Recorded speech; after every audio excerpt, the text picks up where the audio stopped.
This back up. 1159 Lewiston Road. Car crash. One party got out and stabbed the other one with a knife. 1159 Lewiston Road. Pajepska boat launch area. One party's there. They like rear-ended each other. Good. I'll head right to Pajepska if you want to check in with the other driver when you get there. As far as the other driver at 1129. 1129, not 59. This is out on Lewiston Road, guys.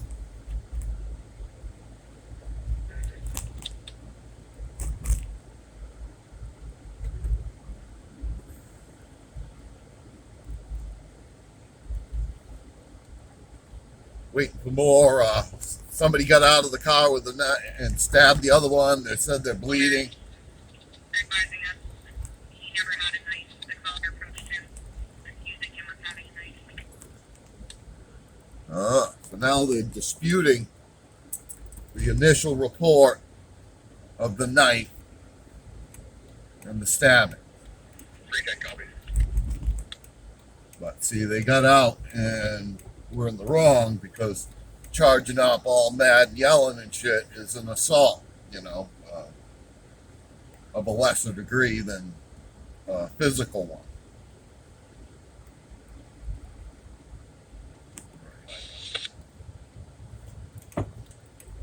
In a domestic violence situation, you can be charged with assault for, yelling and moving aggressively at someone.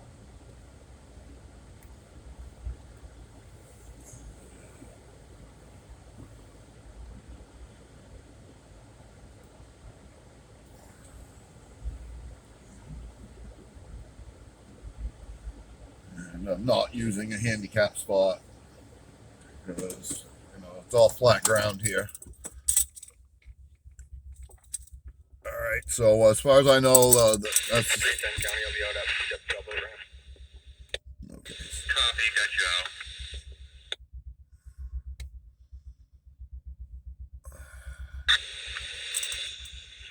10 County, cocaine, C9132 Zebra. 9132 Zebra Adam. Tag. Which party this is, if it's the aggressor or what. So I'm sure PD's on scene. Anybody in the area should go and be very careful. But it sounds like no knife was displayed or any of that, and they were just saying that shit.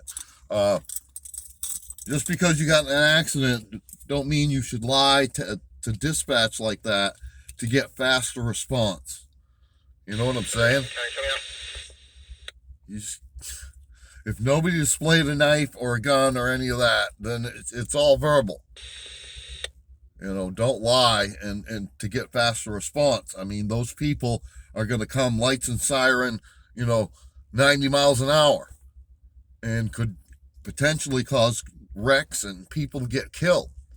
So by you lying to dispatch that somebody had a knife is total BS. You know what I'm saying? You're endangering people's lives. If it's just a freaking crash, you should never go there. Right? Just my opinion. But that, I've heard this over and over again. People have said, The registration of that plate I gave you does not appear to be involved. Do you have the original caller still on the line? so now they're having a hard time finding the party. 311. Both vehicles are over there. Negative. The first caller hung up on us and is refusing to answer our call. Unsure of his exact location. We told him to meet you at the boat ramp.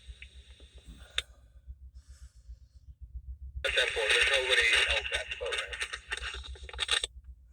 He did mention something about Summer Street being on Summer. 4-4. before, so he may be in Lisbon. To Lisbon. I don't know where he lives though. So the party suspect. VW, Jetta, no front license plate, rear main license plate. Caller wasn't able to get the license plate. So a lot going on right there. You can see how easily this can get confused. So some are at the boat ramp and some are at the address. And they're running tags and they have an idea of where the caller is. And whether the caller is the one who lied and said, who's being mysterious now and not answering dispatch when they're called back, is likely the shady suspect, right? We don't want to assume anything, but you know what I'm saying? If you suddenly don't want to talk to dispatch after you said some bullshit like that, right? This is about holding people accountable and being moral and doing the right thing for society, right? You don't call the police and tell them some bullshit happened like that when nobody displayed a knife or anything like that, right? You got to think of the negatives of society. People make those initial calls to dispatch, and you want to be clear and concise about what happened. If nobody's done anything physical, then say so, right? Right? Are people really, fighting mad and there's going to be issues? That's when you want, the ultimate fast response from law enforcement. But if you're in a situation like that,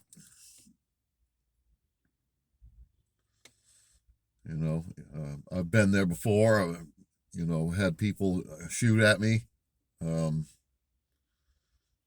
had to cower on the floor without any firearms in our possession while the guy was touching rounds off outside, because he was drunk. Right? He was drunk and in a fight with his wife, who was beat up and left on the side of the road. And of course, being a good Samaritan, I pulled over and gave her a ride to my house, where he showed up. And we got in a fist fight, and he threatened to go get his firearm and drove 100 miles an hour down the road to the Navy housing over in Topsom.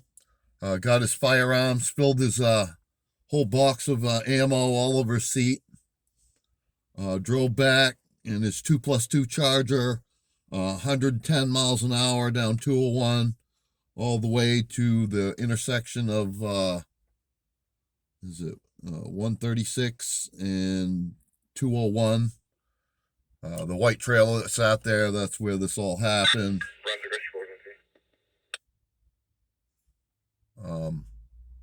He worked out in the maintenance shop on the Navy base.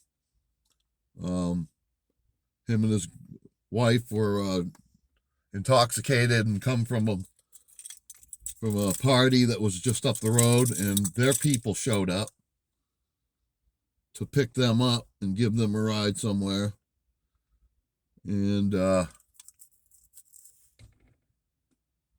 after they showed up, there was 5 of us in the trailer, and he showed back up, and I went back outside, and he touched a round off, and it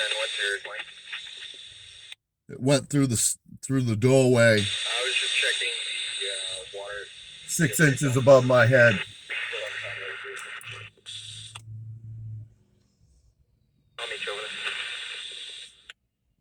It went out the roof. So, just the slightest bit of change of direction that would have gone right through me. He then held all 5 of us hostage with the firearm, demanding his old lady come out. Meanwhile, one of us had gotten out, Guy Wiles, and he ran up the road, and John Langley, sheriff in Bodenham, Saginaw sheriff, was 2 weeks from retirement and didn't want to go down there and confront the gunman. So he sat up the road and waited for the state police to show. They came charging in the driveway, probably 4 deep, and he quickly surrendered, and he no more than was in handcuffs, and his wife ran out of the place. Where can I go bail him out? It was the most kick in the teeth I'd ever seen, you know. He just held us hostage, and she wants to go and bail him out. It's like, and she was beat up. She had a black eye, the whole 9 yards. I mean, you know, incredible. You do the right thing, be a good Samaritan, and that's the kind of stuff that goes down. Right?